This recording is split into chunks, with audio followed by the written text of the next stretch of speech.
you test for asbestos? Well, it kind of depends. You could test the air quality, obviously. You could test a sample from maybe your popcorn ceiling. Hey, I think they're coming back someday. Hey, so if you keep popcorn ceilings long enough, they might come back into popularity. You never know.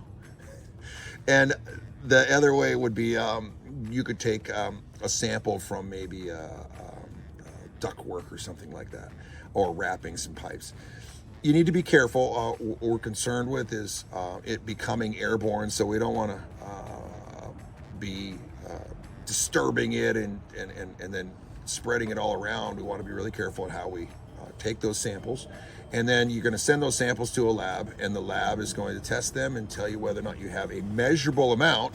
And if you do, they're just going to tell you that. Okay, then the next question becomes, okay, well, if you have it, what are you going to do?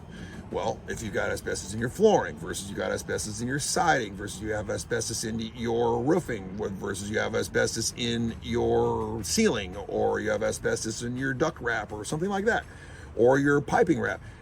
Yes, there's lots of these things that are there, or areas that have asbestos.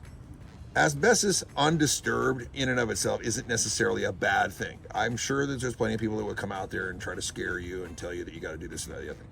If you were doing a significant remodel or taking out ductwork or doing something like that, the reason they want you to come out and test for that is that if you happen to have something like that, they want you to take the proper steps when you take care of it. A good contractor will do that test beforehand. There's plenty of contractors that won't. The other thing, though, a lot of times you're not told is this: you can work with asbestos on your own differently than people that are contractors, so they're held to a different standard.